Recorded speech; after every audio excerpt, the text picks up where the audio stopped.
अगर हमारी सरकारें बेटा या हमारे संसद में बैठे लोग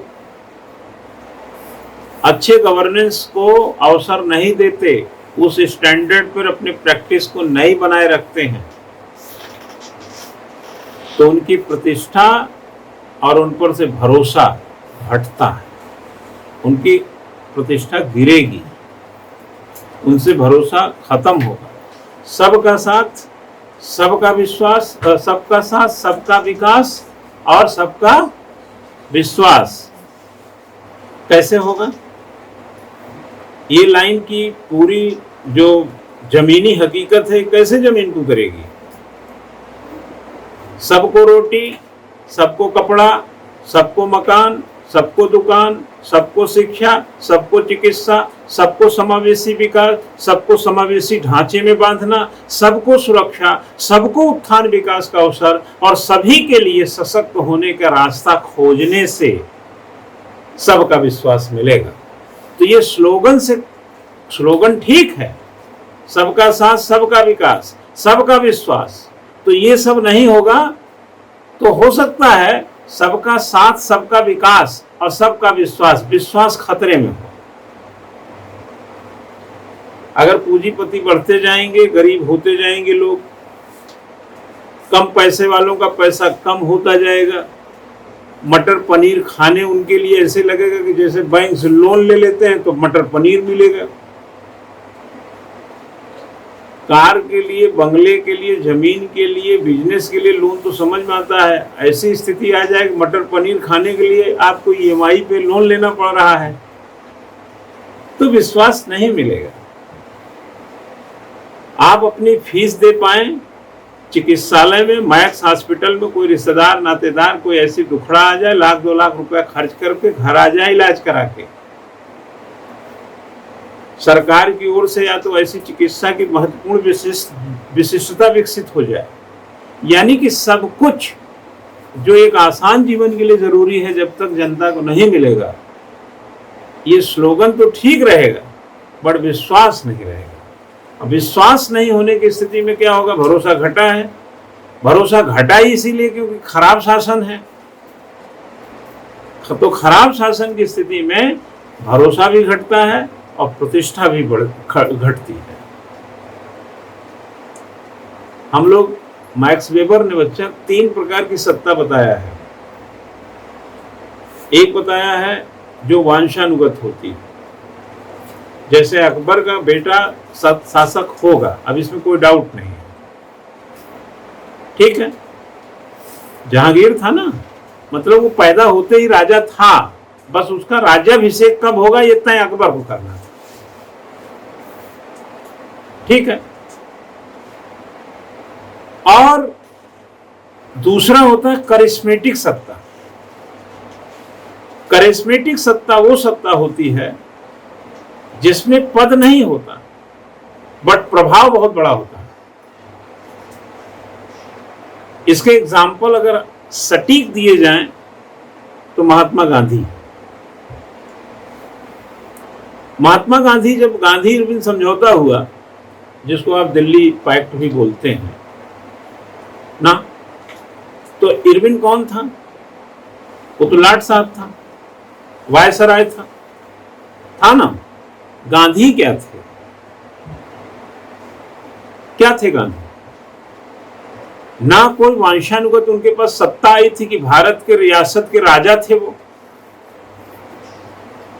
ना कोई वैधानिक सत्ता थी उनके पास कि राष्ट्रपति प्रधानमंत्री हैं औपनिवेशिक सत्ता के भारत के, ना ना ना, वो एक भारत के नागरिक थे, गुलाम भारत के थे, उसमें रहते थे, लेकिन उनका करिश्मा इतना बड़ा था कि उनके समझौते को देश मानता था।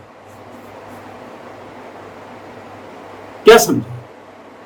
इसको बोलते करिश्मेटिक सत्ता। एक फैसला, कोई पद नहीं, कोई प्रतिष्ठा इस तरह की नहीं वैधानिक, ये करिश्मेटिक सत्ता है, ठीक है। हमारे जितने मनीषी थे, संत थे, जो बड़े बड़े विचारक थे, वो भी करिश्मा करते थे, ऐसा नहीं था। विवेकानंद भी करिश्मेटिक थे। विवेकानंद जहां जो बोले होंगे आज लोगों के वचन बन गए। और एक होती है वैधानिक सत्ता, जैसे हमारे देश के प्राइम मिनिस्टर, ये बाकायदा लीगली संविधान में जैसी व्यवस्था दी है उसके अनुसार इस सत्ता को हासिल किए हैं।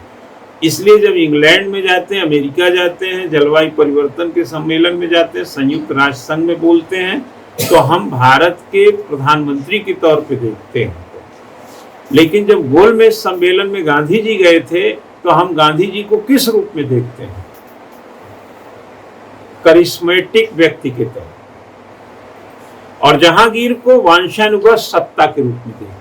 यानी जहांगीर में, यानी वांछानुगत सत्ता में योग्यता की कोई जरूरत नहीं, बस आप राजा के बेटे हैं, आप ही राजा बनेंगे। लेकिन करिश्मेटिक में करिश्मा, जब तक लोगों पर आपका प्रभाव जमा रहेगा, आपकी प्रतिष्ठा लोगों की नजर, इसको बोलते हैं सबका विश्वास। स्लोगन का सही अर्थ करिश्मेटिक सत्ता में है। और वैधानिक सत्ता, एक बार अब देखो वैधानिक के साथ भी करिश्मेटिक हो जाता है। इंदिरा गांधी में वैधानिक सत्ता के साथ करिश्मेटिक सत्ता भी मानी जाती है। ऐसा हम लोग गाहे बगाहे लिख सकते हैं निबंध में। बहुत सारे और प्रधानमंत्री आए जो प्रधानमंत्री तो थे लेकिन करिश्मेटिक नहीं थे, जिसमें पब्लिक उन पर बहुत ज्यादा भरोसा करती है, एक मतलब अत्यंत भरोसा करती है।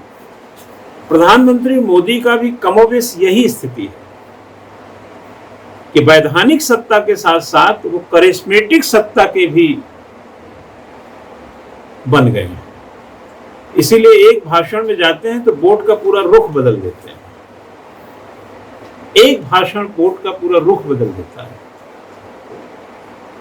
मनमोहन सिंह साहब भी 10 साल प्राइम मिनिस्टर थे, मंच से भाषण देते, कहिए उतना वोट ना मिले, क्योंकि वोट जो है, विश्वास जो है, भरोसा जो है आपके करिश्मा पर भी है। जैसे बाबा रामदेव, ये करिश्मेटिक सत्ता के आदमी, इनके पास भारत का कोई वैधानिक पद नहीं है, लेकिन ये सड़क पे चले जाएं तो 5 लाख लोग इनके पीछे चल देंगे। ये है करिश्मेटिक सत्ता। गांधी जी डांडी मार्च के लिए चले साबरमती से, लाखों लोग पीछे हो लिए। गोलमेज सम्मेलन के लिए भारत का प्रतिनिधित्व गांधी जी ने किया, दूसरे वाले में। गांधी इरविन समझौता में भारत का रिप्रेजेंटेटिव भी तो थे, लेकिन ये ताकत कहां से इकट्ठी की? करिश्मा से, किसी लीगल या वांछानुगत से नहीं। आप जरा कल्पना करके देखिए, जो वांछानुगत सत्ता का व्यक्ति है वो उद्दंड हो सकता है, गलतियां कर सकता है, उसका कोई क्या बिगाड़ लेगा, क्योंकि उसको सत्ता मिलनी ही है।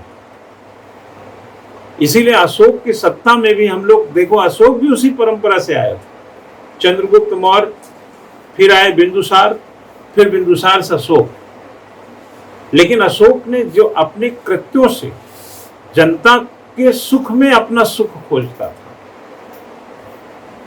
जनता के लिए वो, जनता उस पर बहुत भरोसा करती थी, वो जनता का विश्वास जीत लिया था। तो राजतंत्र की सत्ता में भी वो लोकतंत्र जैसा व्यवहार करता था,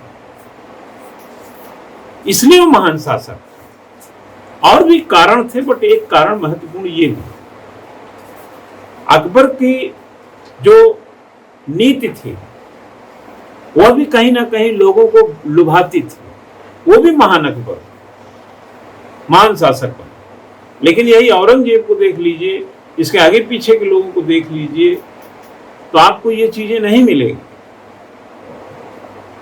आप धर्मांतरण करेंगे, आप जबरदस्ती किसी को कैद करेंगे, लुटाही मचाएंगे, तो थोड़ी ना आपका करिश्मा कोई देखेगा। आपको तो चोर डकैत घोषित कर देगा। खराब शासन के लिए जाने जाएंगे आप।